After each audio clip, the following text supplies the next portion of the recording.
नमस्कार विद्यार्थियों, आज के वीडियो में हम पढ़ेंगे बीकानेर का राठौड़ वंश और इस वंश के प्रतापी शासक।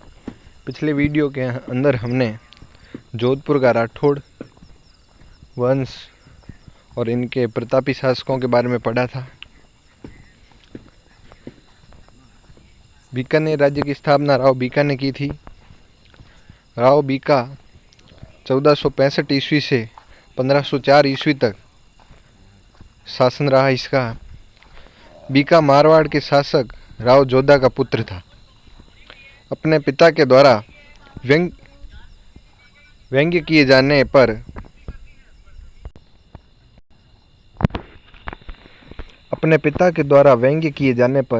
1465 ईस्वी में वह जांगल प्रदेश में आ गया। किंवदंती है कि करणी माता की कृपा से उसे नवीन राज्य स्थापित करने में सहायता मिली। एक दूसरी मान्यता के अनुसार जांगल प्रदेश को राव बीका व जाट सरदार नरा ने मिलकर जीता। दोनों के नाम पर इसे बीका और नेर, जाट सरदार नरा के नाम से नेर और बीका के नाम से बीका, दोनों को मिलाकर बीकानेर कहा गया। भाटी, चौहान, खींचियों और कायम खानी आदि स्थानीय शक्तियों की फूट का लाभ उठाकर उसने अनेक गांवों पर अधिकार कर लिया। पुंगल के राव शेखा की पुत्री से विवाह कर उसने अपनी स्थिति को मजबूत किया। 1488 ईस्वी में उसने बीकानेर की स्थापना कर उसे राठौड़ सत्ता का दूसरा केंद्र बनाया। इसने देशनोक में करणी माता के मूल मंदिर का निर्माण करवाया। देशनोक के अंदर करणी माता का जो मूल मंदिर है उसका निर्माण राव बीका ने करवाया। राव बीका ने बीकानेर में राठौड़ वंश की स्थापना की। 1468 ईस्वी से 1504 ईस्वी तक इनका शासनकाल रहा। अगला बीकानेर के राठौड़ वंश का अगला शासक है राव लूणकरण। 1505 ईस्वी से 1526 ईस्वी तक राव लूणकरण का शासनकाल रहा। राव लूणकरण राव बीका का छोटा पुत्र था। इसने नागौर के शासक महमूद खां को हराया। यह 1526 ईस्वी में ढोसी के युद्ध में नारनौल के नवाब अबी मीरा से लड़ता हुआ मारा गया। बीठू सूजा ने अपने ग्रंथ राव जेतसिरो छंद में इसे कलयुग का कर्ण कहा है। राव लूणकरण को किसने कलयुग का कर्ण कहा है? तो बीठू सूजा ने अपने ग्रंथ राव जेतसिरो छंद में राव लूणकरण को कलयुग का कर्ण कहा है। बीठू सूजा द्वारा ग्रंथ राव जेतसिरो छंद। करमचंद्र वंशोत्कीर्तन काव्यम नामक ग्रंथ में इसकी दानशीलता की तुलना कर्ण से की गई। लूणकरण सर झील का निर्माता भी इसे ही स्वीकार किया जाता है।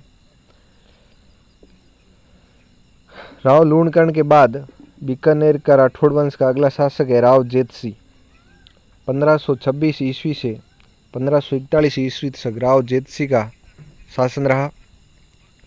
जेतसी ने 1534 ईस्वी में काबुल के मुगल शासक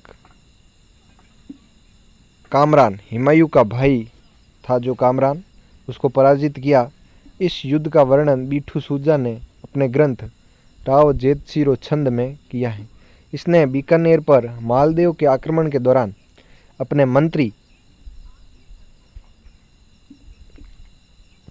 नागराज को शेरशाह से सहायता प्राप्त करने भेजा, मगर सहायता आने से पूर्व 1541 में साहिबा, या जिसे पाहिबा कहते हैं, जगह है जोधपुर के अंदर, वहाँ पर युद्ध करते हुए राव जेतसी और मालदेव की सेना से लड़ता हुआ, जो राव जेतसी है वो मालदेव की सेना से लड़ता हुआ वीर गति को प्राप्त हो गया।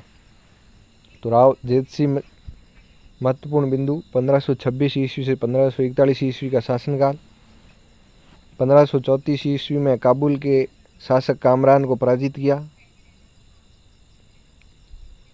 जिसका वर्णन बीठू सूजा द्वारा रचित ग्रंथ राव जेतसिरो छंद में किया गया है।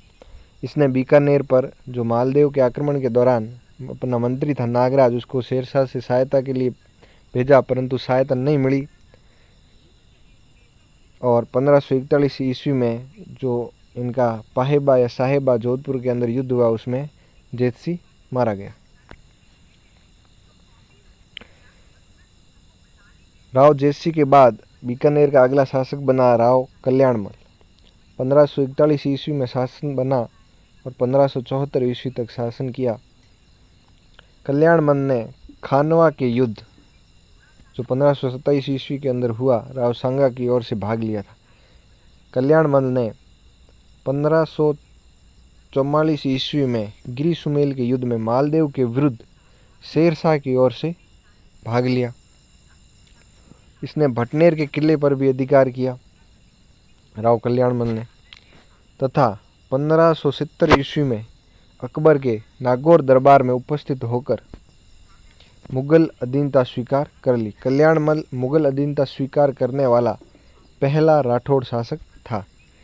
कल्याणमल के 2 पुत्र थे, राय सिंह और पृथ्वीराज। राय सिंह को अकबर ने 1572 में जोधपुर का प्रशासक नियुक्त किया था।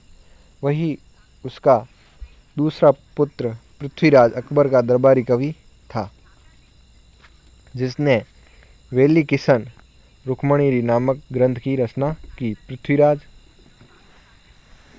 जिसने वेली किशन रुक्मणी की रचना की।